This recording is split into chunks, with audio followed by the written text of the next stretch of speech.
Hello everybody and welcome to today's video. This is going to be my ninja build that I have made specifically for my favorite dual blades in this game, which are technically in Iceborne, though they are the silver and gold Rathian dual blades, and in this game I like them because they have dual fire and poison uh, ailments and elements. In this game, it is not from the silver and gold wraths, it is instead from Espinas, but I still really like the concept of an elemental weapon and an ailment weapon together.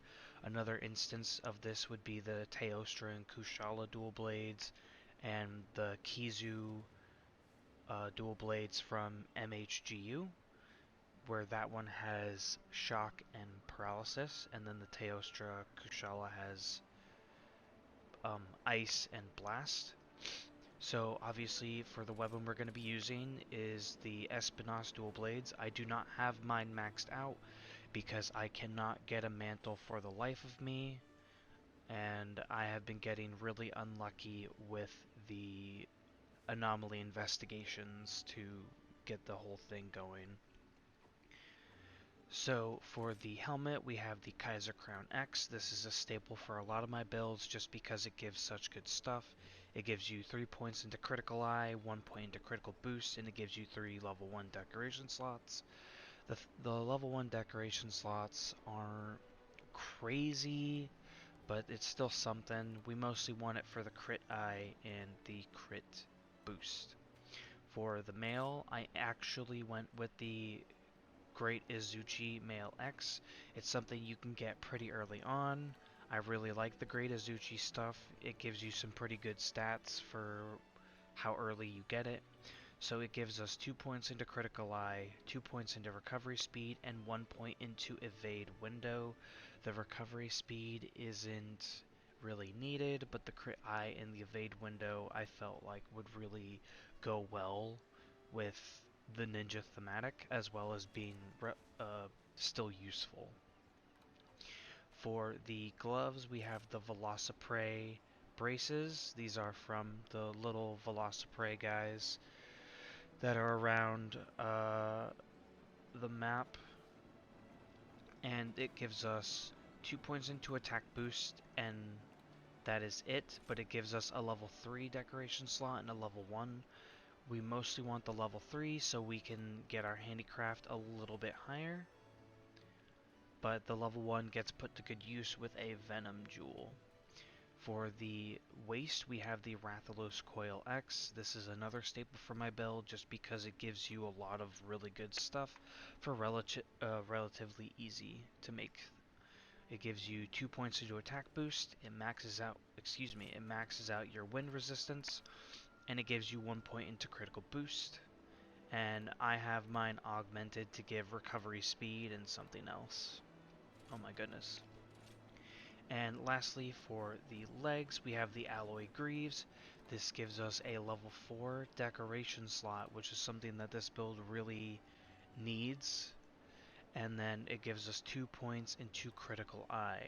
So the Alloy Greaves we're mostly taking for the level 4 decoration slot, but the critical eye is very much, it's very useful. So for the Petalace, I use the Underworld Petalace. For this one, I'm using the Underworld Petalace because dual blades go through stamina very quickly, so the more stamina we can have, the easier it will be to manage. And for my talisman, I have my Wisdom Talisman, which gives me 4 points into Handicraft and 3 points into free meal. I got really lucky with this combo, actually. It's really good, and I use this for a lot of my Blade Master builds. For the decorations themselves, I went with Camellia Soul for the dual blades itself, because dual blades hit very often, very quickly, and it also kind of goes in, I guess, with the ninja thematic. I guess it'd be more of like a thief thing, but you know, you hit your opponent and you steal stats from them, essentially. I really like the sound of that for the ninja thematic.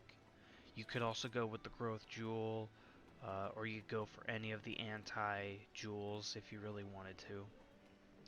For the Kaiser Crown, I have Spiritbird's Call, as I usually do when I have a one-slot decoration, because it just gives you extra stats for playing the game. And if you're having a harder time with the hunt, it just gives you more stats to help you out. And then obviously another thing that I put in is I have my Cornerstone Jewel, which just makes it so we gain extra stats and resistances to like minor tremors, minor wind resistance, and minor roars, as well as increasing our defense when the monster is angry. And then I also have 1 point into speed sharpening. This just means instead of 4 sharpen cycles, it goes down to 3.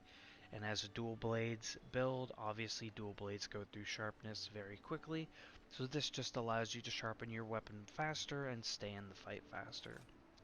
For the Great Izuchi male, I have another grinder jewel, so instead of 3 sharpen cycles, it goes down to 2. Again, this is just for really good for dual blades because you sharpen quite often, so I feel like it goes a long way. And for the Velociprey braces, I have a handicraft jewel, which maxes out our handicraft, which is really nice for dual blades, because, well, you go through sharpness very quickly. And then for the level 1 decoration slot in the Velociprey braces, I have a Venom Jewel. This is the only point into poison attack I put in. You could put in 2 more if you really wanted to. Maybe instead of the Cornerstone, you put one in. And then for the Rathalos Coil, I have Tenderizer. This just makes it so when we hit a weak spot on a monster, we have increased affinity or crit chance. And then in the Alloy Greaves, which is our only level 4 decoration slot, we get a Mastery Jewel. This gives us 2 points into Mastery, and Mastery makes it at level 2 we have a 40% chance of not losing Sharpness when we crit, and because our critical chance is 60%, right? Where does it? It's not going to show it, but it's 60%. So the gist of this is that you run out of sharpness a lot slower than you normally would, which is, again, especially good for dual blades because you chew through it like crazy. And then lastly, in my Wisdom Talisman, I get another level 4 decoration slot because lucky me, and I put in an Evasion Jewel because, what are ninjas mostly known for? They're evasive, they're quick on their feet. And this just increases our invulnerability window from dodging and sidestepping by, I don't actually know how much it is. I think it's at level 3, so it increases vulnerability window. It's not slightly, it's not very slightly, right? Yeah, it's at level 3. So this just means when we do our sidesteps, when our dual blades are out, or when we're rolling, it just gives us more iframes or invincibility frames, so we have a harder time getting hit, which just, again, goes alongside the ninja thematic, at least in my opinion. And if you want to go for some extra ninja looking stuff, this is the layered set that I have. I have the Abyssal Celestials, which is the Guy's Magorm dual blades. I was thinking of going for either the Gold and Silver Wrath combo or the Lucent Nargacuga dual blades, but I like the sickle look from the Guy's Magorm. And then for the helmet, I go for the Yakumo Sky Casa helmet, which is the helmet, or the hat, I guess in this case, and then the rest is the Lucent Nargacuga. If you want something that's a little bit easier to make and you don't really want to worry too much about grinding hardcore, you could just go for the Kimura set, and it looks just as good in my opinion. I just like showing off my my stuff that I got. That's really the only difference. It's gonna be here somewhere, right there. Well, that's going to be it for this video. Thank you all for watching. I hope you have a wonderful day, evening, or night, and I will see you all in the next one. Goodbye.